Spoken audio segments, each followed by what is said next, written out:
period after graduation was a strange, formless void. For 4 years, my life had been a frantic rhythm of deadlines, lectures, and assignments, and I had foolishly believed that the sudden silence of freedom would be a blissful reprieve. Instead, it was a suffocating vacuum.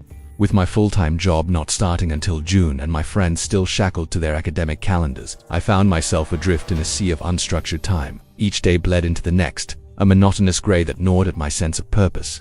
I am a person who thrives on productivity, on checklists and accomplishments. To be idle was to feel worthless, and the feeling was becoming a heavy cloak I couldn't shrug off. So, when my mom proposed an easy favor, a task, a reason to move, I clung to it like a drowning man to a life raft. The request was simple: drive down to Rehoboth Beach and check on my Uncle Rick's house. He needed someone to run the faucets, check for leaks after the winter, and perform some minor maintenance task that would save him the expense of hiring a professional. The 2-hour drive from Pennsylvania to the Delaware coast felt less like a chore and more like an escape. This house wasn't just a building, it was a vessel of memories, a sprawling sanctuary that comfortably absorbed my entire extended family, all 25 of us every summer. I pictured it as it always was, filled with the boisterous laughter of cousins, the competitive shouts over a heated board game, and the clinking of glasses. It was a place of joyous chaos. But arriving in the late afternoon, under a sky slowly bruising with the colors of twilight, the house felt alien. It stood silent and imposing in a quiet neighborhood, flanked by tall, whispering beach grass. Letting myself in, the silence was the first thing that struck me. It wasn't peaceful. It was profound, an almost physical presence that pressed in on me from all sides. I ran through Rick's checklist with mechanical efficiency, my footsteps echoing unnaturally in the cavernous space. Faucets were tested, breakers checked, the property line walked. Everything was in perfect order. Yet a deep-seated unease began to coil in my stomach. The house, stripped of its familiar noise and clutter, felt like a hollowed-out carcass. It was a stage after the play has ended, haunted by the ghosts of laughter.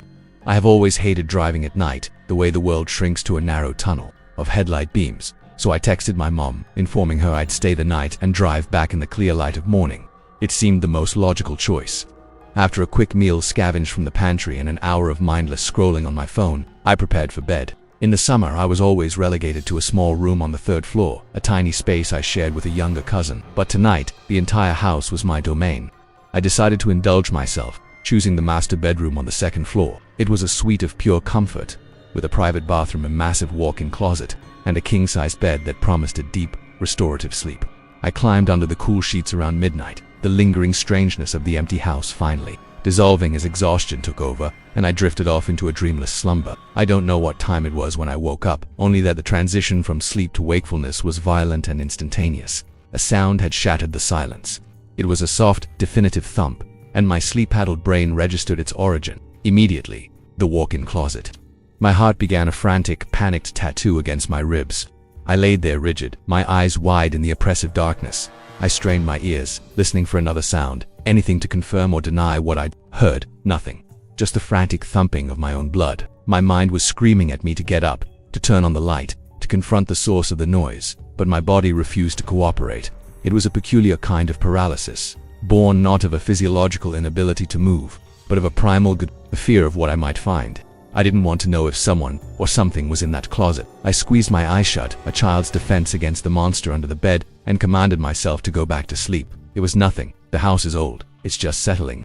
I repeated the mantra until I almost believed it, until the waves of sleep began to lap at the shores of my consciousness once more. And then, just as I started to drift, I heard it again. This time it was clearer, a muffled, scraping sound, followed by another distinct thump from within the closet. My eyes snapped open, a fresh surge of adrenaline coursing through me. This was not the house settling. This was real. An invisible force seemed to press down on me, rooting me to the mattress. This was no longer a choice, it was true paralysis. My limbs felt like lead. My breath was a shallow, hitched thing in my throat. I had never understood the phrase frozen in fear until that moment, when my own body became a prison for my terrified mind. Then, the sound that will forever be etched into my memory began. The slow, agonizing creak of the closet door swinging open. Through the narrowest of slits between my eyelids, I watched a silhouette detach itself from the deeper darkness of the closet and step into the room. It was a tall, dark figure, utterly featureless against the faint moonlight filtering through the window. It didn't move towards me. It simply stood there, at the foot of the bed, a silent, motionless sentinel. The seconds stretched into an eternity, as it just watched me. My mind reeled. Was I still asleep? Was this some horrifying, hyperrealistic nightmare? Then, as silently as it had appeared, the figure turned and glided out of the bedroom.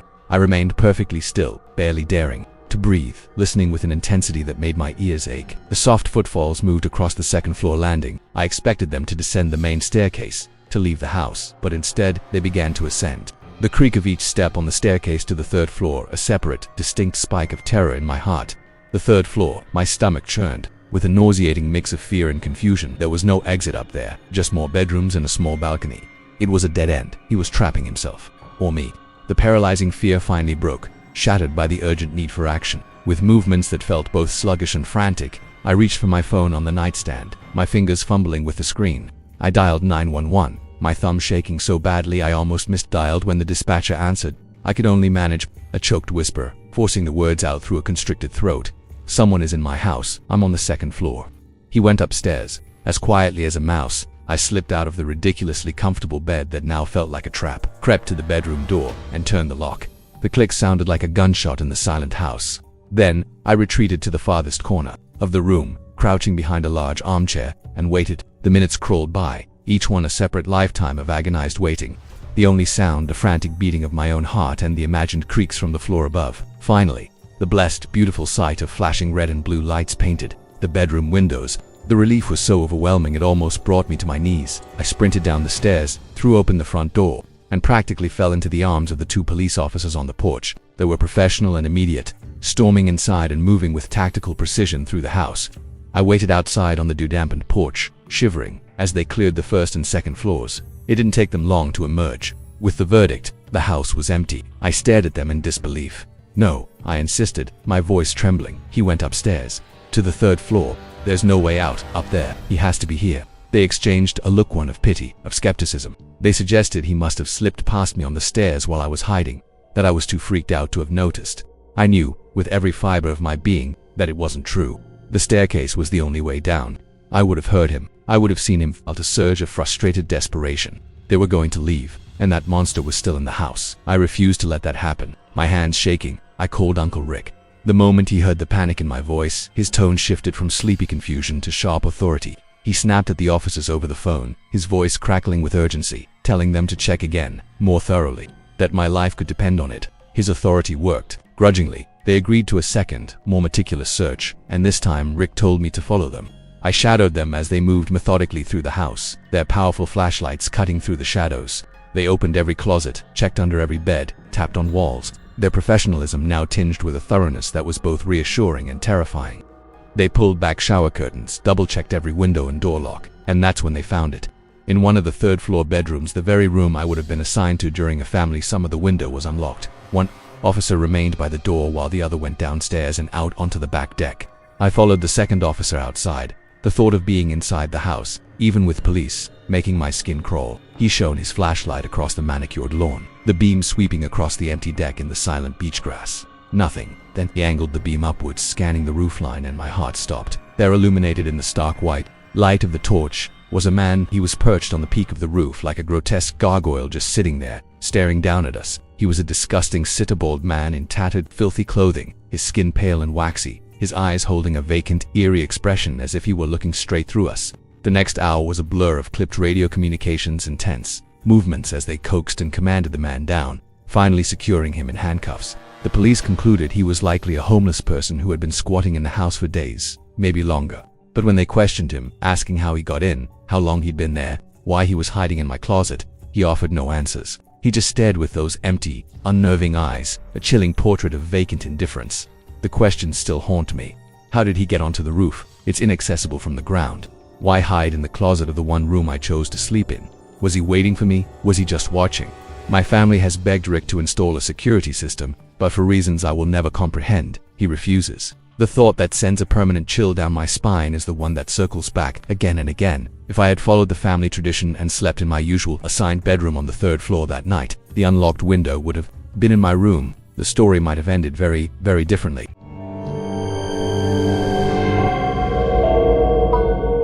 My buddy Mike's family has a beach house on the Jersey Shore, and to call it a house is a severe understatement.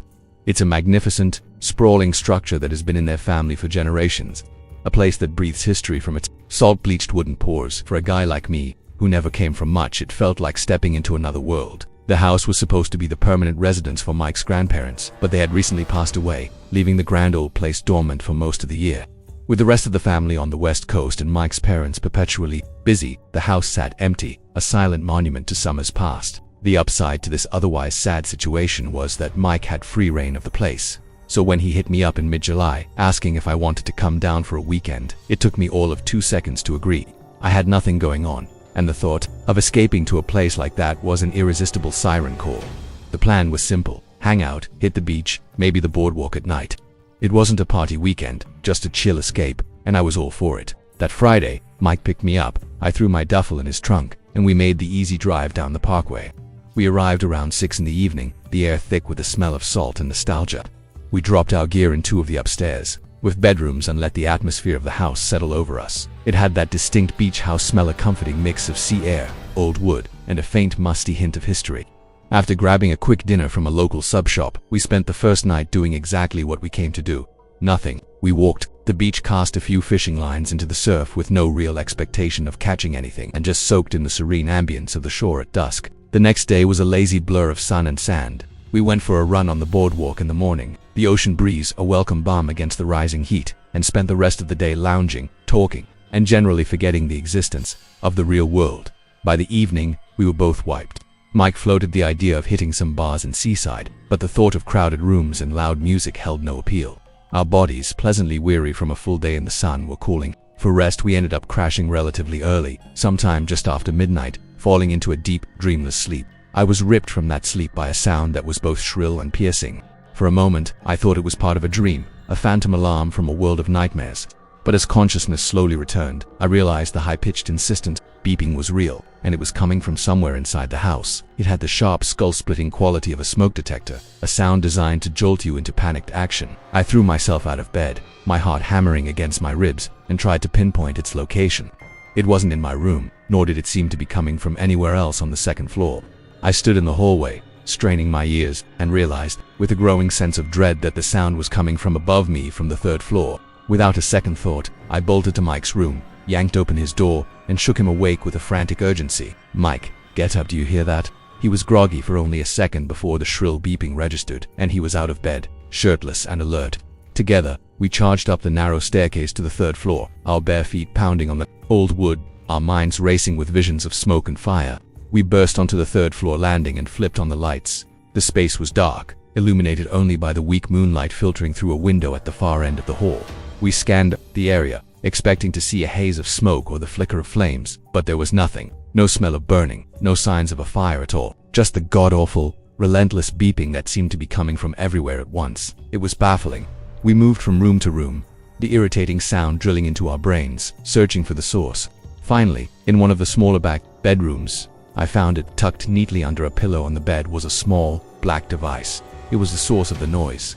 Before calling Mike in, I examined it, my confusion mounting. It was the size of a walkie-talkie, made of a smooth, matte black plastic with no buttons, no screen, and no manufacturer's markings whatsoever. Its only features were a single, blinking red light on top and a small toggle switch on the side. It was a sterile, anonymous object, and its presence here made absolutely no sense. I flipped the switch, and the piercing beep stopped instantly, plunging the room into an eerie silence. At that moment, Mike entered the room, his eyes wide with a mixture of confusion and relief. He looked from the bed, to me, to the strange, device in my hand. "What the hell is that?" he whispered. "I have no idea," I replied, my voice hoarse. "Have you ever seen it before?" He shook his head emphatically. "Never. My family doesn't own anything like that." For the next hour, we sat in the unsettling quiet of the 3rd floor, trying to piece together a logical explanation. We came up with nothing. Mike swore no one had been in the house for months, and I believed him. Who would hide a strange, unmarked alarm under a pillow in their own home? We considered that it might be a makeshift fire alarm, but there was no fire. We were at a complete loss, the mystery of the object deepening the sense of unease that had settled over the house. We were sitting in the dark of Mike's room, the black device on his nightstand between us, when a cold, terrible thought began to form in my mind. It was so simple, so obvious, that I couldn't believe we hadn't considered it before. "The switch," Mike has said, my voice barely a whisper. "The switch." I picked up the device, my hand trembling slightly. I took a breath and flipped the toggle, switch on and then off again. The shrill, piercing beep filled the room for a second before I silenced it. We both froze. We stared at each other in the dim light, the same horrifying realization dawning on us at the exact same time. The device had no timer, no sensor. It was manually operated. The only way for that alarm to have gone off was if someone had physically flipped that switch. Someone who was on the third floor with us, someone who was still in the house. The next few seconds were a blur of pure, unadulterated panic. Mike scrambled for his phone and dialed 911, his voice a strained whisper as he explained the situation. While he was on the phone, I locked our bedroom door and dragged a heavy dresser in front of it. My adrenaline-fueled strength surprising me. We then huddled in the corner of the room, listening. The wait for the police was the longest 10 minutes of my life. Every creak of the old house, every sigh of the wind outside became the sound of approaching footsteps.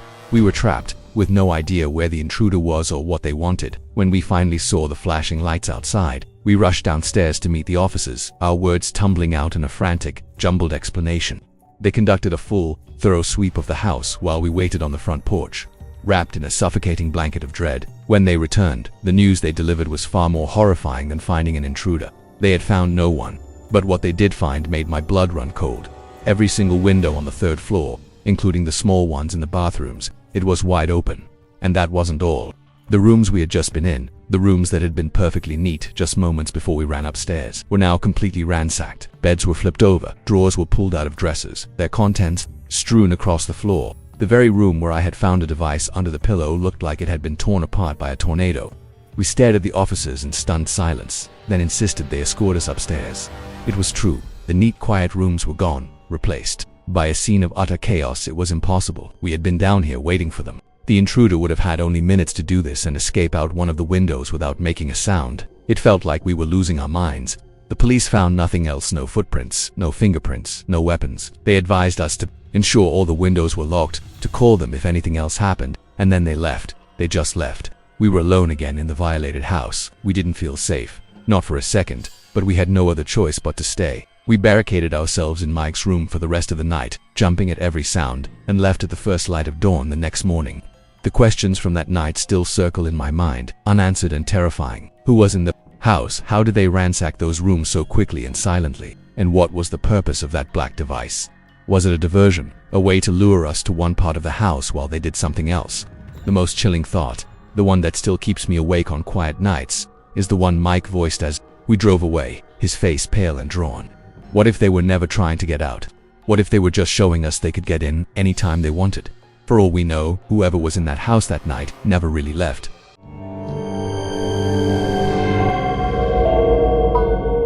By the time I was 22, I had my life meticulously planned out. Fresh out of college with a desirable job, minimal expenses thanks to living at home with my parents, and a routine that bordered on monastic, I was in a state of what I considered pure bliss. I was never a party girl. The chaos of clubs and the shallow transactions of hookup culture held no appeal for me.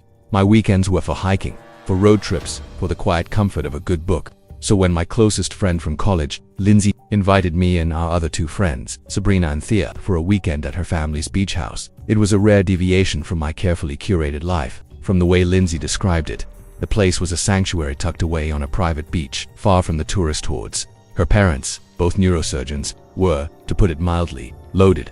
I knew the house would be impressive, but I was not prepared for the reality.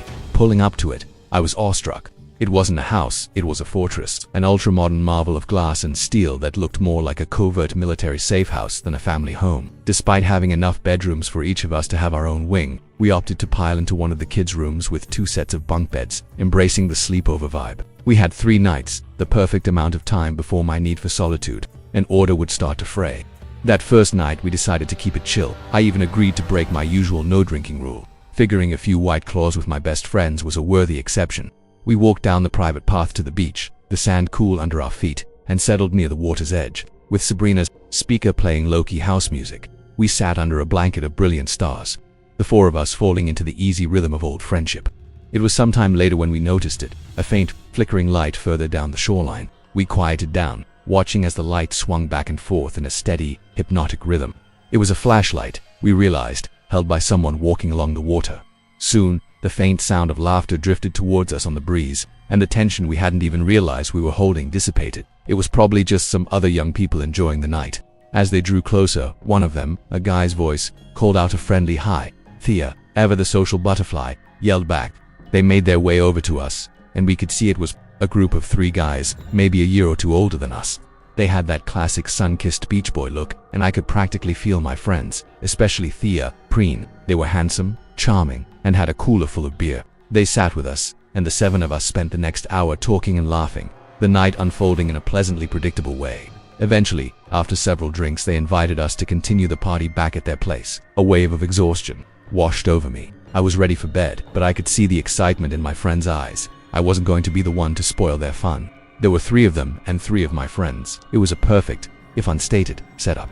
I told them to go on without me, waved goodbye as their 6 silhouettes merged, and walked further down the beach and headed back to the stark, modern fortress alone. I washed up, climbed into my bunk, and fell asleep almost instantly. At 3:14 a.m., my phone buzzed violently on the bedside table. It was a FaceTime call from Lindsay. My first thought was confusion. She should have either been back by now or asleep, next to one of the guys. I answered, my voice a groggy mumble. The words that came out of her phone were not a greeting. It was a high-pitched frantic scream that sliced through the fog of sleep like a shot of ice. They have them. They took Thea and Sabrina. Get the car now. The words were a bucket of ice water to the face. Pure, unadulterated terror seized me, adrenaline flooding my system with a brutal chemical shock. My hands were shaking so violently, I could barely function. Did you call the police? I managed to choke out as I threw on the first clothes I could find. Yes, I already called them. Just get the car. She screamed back, her voice choked with sobs. Stay on the line. Following her frantic instructions, I fumbled with the high-tech keypad by the door, opened the massive driveway gate, found her keys in the ceramic bowl where she'd dropped them, and sprinted to her sleek black SUV. I gunned the engine, the powerful vehicle roaring to life, and sped out onto the dark, empty coastal road. Where are you? Where did they go? I yelled into the phone. They're about 10 houses down, to the left. It's a dark blue van. They just turned onto the main road, heading north. I slammed my foot on the accelerator. The world outside became a blur of dark trees and sleeping houses. The road was deserted. The speedometer needle climbed past 90, the car handling the speed with an unnerving smoothness. My entire universe shrank to the tunnel of my headlights and Lindsay's panicked breaths on the phone. After a few minutes that felt like an eternity, I saw a dark van in the distance, driving slowly, almost casually. I see them. I told Lindsay, and hung up. I immediately dialed 911 again. I'm behind the vehicle, I said, my voice surprisingly steady. I'm in a black SUV, following a dark blue van, heading north on Ocean Drive. The dispatcher told me to keep my distance, not to alert them. I eased off the gas, my heart feeling like it was trying to beat its way out of my chest. Then, up ahead, I saw them, the beautiful, terrifying flash of red and blue police lights creating a roadblock. The van ahead of me didn't try to speed up or evade. They pulled over calmly, as if it were a routine traffic stop. I pulled my car over a safe distance away and watched the nightmare unfold. It was chaos. Officers swarmed the van, guns drawn, shouting commands. They ripped the 3 men out of the vehicle, slamming them against the side of the van before forcing them to the ground and cuffing them. It was the same 3 charming beach boys from the shore. Then one of the officers walked to the back of the van, pulled open the doors, and my breath caught in my throat. There, in the stark beam of the officer's flashlight, were Thea and Sabrina, bound with duct tape and gagged, their faces bruised and streaked with tears. The horrifying reality of what had almost happened was nothing compared to the story Lindsay recounted later at the police station. After I had left, the drinking had continued. At some point, the guy suggested they all pair off and head to the bedrooms. Lindsay, feeling a flicker of responsibility, told the third guy, the one she'd been talking to, that she should probably head home. He got angry, bizarrely so. At first, she thought he was just upset at being rejected, but his anger escalated, his charming facade crumbling to reveal something ugly and volatile underneath. He screamed at her to get out of his house, and she was more than happy to oblige. Halfway home, a sickening realization hit her. She'd left her purse. Annoyed, she turned back as she approached the house. She saw them in the dim porch light. She saw the 3 men, no longer charming, forcing the limp forms of Thea and Sabrina, who had clearly been drugged, into the back of the van. The house, it turned out, wasn't theirs. It belonged to an elderly couple who were on vacation in Europe. These men were predators who had been breaking into empty beach houses, using them as traps. Thea's parents, both formidable lawyers, descended with the full force of their legal might. They ensured the story was kept out of the papers and that those men received the maximum possible sentences for a litany of crimes that went far beyond kidnapping. For years after, the trauma clung to me like a shadow. Beaches, late nights, the friendly smiles of strangers, they all became triggers. I became withdrawn, antisocial, and for a while, I drifted from the very friends I had helped save. The what-ifs are a special kind of poison. What if I had stayed? What if Lindsay hadn't forgotten her purse? What if I hadn't answered my phone? It's a terrifying truth that safety is an illusion, and survival can hinge on a single, random moment of chance. I can't begin to imagine the scars Thea and Sabrina carry, though a dark part of me thinks that not remembering the worst of it is its own form of blessing.